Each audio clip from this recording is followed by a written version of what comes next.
کا لشکر جرار امام حسین کے قتل کے در پائے ہے۔ پھر تاریخ نے خاندان نبوت کا وہ انوکھا امتحان دیکھا۔ حضرت امام حسین کے بچے بالخصوص خواتین پیاس کی شدت میں حلق خشک ہیں۔ حضرت سکینہ تڑپ کے اپنے باپ سے کہتی ہیں کہ مجھے 6 ماہ کے علی اصغر کی پیاس نہیں دیکھی جا رہی۔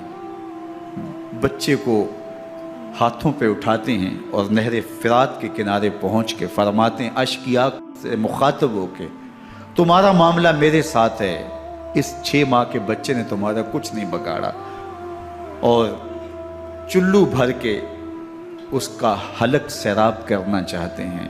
ایک دوشاخہ تیر آتا ہے جو حضرت علی اصغر کے گلے کو چیر دیتا ہے۔ راوی لکھتے ہیں کہ وہ عام تیر نہیں تھا، جانوروں کو شکار کرنے کے لیے جو بڑے تیر ہوتے ہیں وہ دوشاخہ تیر تھا۔ وہ گردن کو کاٹ دیتا ہے، خون بہنے لگتا ہے، گردن لٹک جاتی ہے۔ حضرت امام حسین وہ بہتا ہوا خون اپنے چلو میں لیتے ہیں اور آسمان کی طرف اچھال کے کہتے ہیں مالک حسین کی یہ قربانی بھی قبول۔ یہ تماشا لبے بام نہیں ہے۔ بچہ بیمار ہو، ڈاکٹر جواب دے دیں، ماں باپ کے ہاتھ پھول جاتے ہیں۔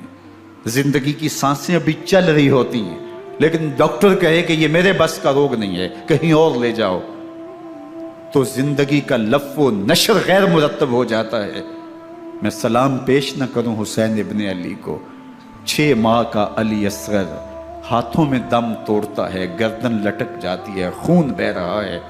اب خیموں کی طرف بڑھ رہے ہیں لیکن زبان پہ شکایت نہیں ہے، کہتے ہیں مالک حسین کی یہ قربانی قبول کر لے۔ اب خیموں کی طرف آنا شہر بانوں تو حضرت امام حمام کا سر اس وقت تن انور سے جدا کر لیا گیا جب آپ سجدے کے اندر جھکے ہوئے تھے۔ سجدے میں سر جھکا ہوا تھا کہ دست قاتل نے جدا کر دیا۔ ایک شخص حرم کعبہ کے حج کے لیے آ رہا تھا، لبیک اللہم لبیک کی صدائیں اس کے لبوں پہ تھی کہ اس کی شہادت ہو گئی، وہ فوت ہو گیا۔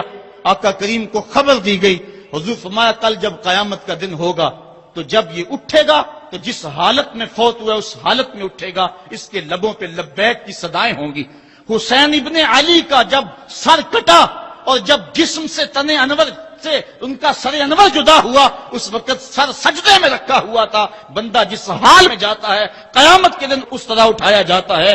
باقی لوگ قبروں میں اور انداز میں اٹھیں گے، حسین جب قبر سے اٹھے گا سر سجدے میں رکھا ہوا ہوگا۔ قیامت تک حسین نماز میں ہے، قیامت تک حسین نماز میں ہے، قیامت تک حسین سجدے میں ہے، قیامت تک حسین کا سر اللہ کے حضور جھکا ہوا ہے اور وقت کے یزیدوں کو للکار رہا ہے۔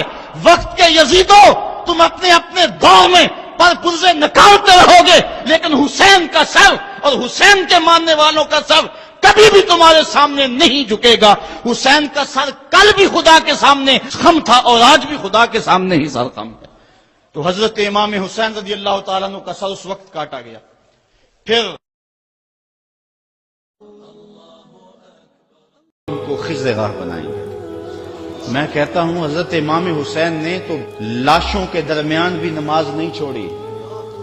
71 لاشیں پڑی ہوئی ہیں، پردے داروں کے پردوں کا دکھ بھی ستا رہا ہے اور بدن میں تیر پیوست ہیں اور نیزوں کی انیاں پھنسی ہوئی ہیں اور گھوڑے کی زین سے فرش زمین پہ آ رہے ہیں۔ آپ نے ان حالات میں بھی نماز نہیں چھوڑی۔ ہم کیسے حسینی ہوں گے کہ 10 محرم کے دن بھی ہمیں نماز نصیب نہیں ہوگی؟ اگر 10 محرم کے دن بھی ہم نماز نہیں پڑھیں گے اور نام حسین ابن علی کا لیں گے تو پھر حرف حرف اور لفظ لفظ منافقت ہوگی۔ آئیے ان کا نام لیتے ہیں تو ان کے نقوش پا کو بھی خضر راہ بناتے ہیں۔ میں ایک نعرہ لگوانا چاہتا ہوں، امام کے نام کا خود لگواؤں گا لیکن نعرہ باقپن سے ہو، اوپر نیچے باہر ہجوم محبت ہے۔ تو اشرفیوں کے لیے نہیں لکھا، آپ کے نانے کی شفاعت کے لیے لکھا ہے۔ جو دلوں کو فتح کر لے وہی فاتح زمانہ۔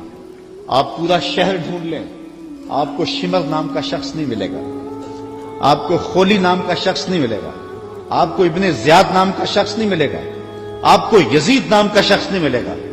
اور اگر آپ ڈھونڈنے نکلے، دور کیا جانا اسی محفل سے ڈھونڈ لے، ہزاروں علی کے نام کے ہوں گے، ہزاروں حسین کے نام کے ہوں گے، شبیر کے نام کے ہوں گے۔ اور کتنی تجھے محبتیں اے فراز چاہیے، ماؤں نے تیرے نام پہ بچوں کے نام رکھ دیے۔ جو دلوں کو فتح کر لے وہی فاتح زمانہ. تو حضرت امام حسین رضی اللہ تعالی عنہ کے خانوادے کا جو ترہ ہے اور خودداری کا جو انداز ہے وہ دیکھنے کو ملا، اور کربلا سے لے کر کے مدینے تک یہ منظر ہر جگہ پہ دکھائی دیا. حضرت امام حسین کو کربلا میں دیکھیں، یا علی اکبر نے اذان پڑھی اور کربلا کے ریگزار میں ان کی یہ آخری باجماعت نماز تھی. ریگستان کربلا کے ذرے گواہ ہو گئے ان کے سجدوں کے. آج کائنات کا وہ انوکھا باب رقم ہونے والا تھا کہ صدیاں جس پہ ناز کریں گی. فرشتوں نے کہا تھا مالک تو خلیفہ بنا رہا ہے انسان کو، یہ تو لڑائی کرے گا، سجدے تو ہم کرتے ہیں. آج فرشتوں نے بھی دیکھنا تھا کہ سجدہ کرنے کا جو انداز حسین ابن علی کا ہے، فرشتے اپنی زندگی کی ساری کمائی اکٹھی کر والحسینہ سیدہ شباب اہل الجنہ. فرمایا اللہ کی طرف سے ایک فرشتہ اترا، اس نے مجھے یہ بشارت دی ہے میرے نواسے حسن و حسین جنتی جوانوں کے سردار ہیں. کربلا میں جو شہید ہوئے وہ فضائل والے ہیں، وہ پہلے ہی بڑی شان والے ہیں. آپ پچھ کربل دی دھرتی نو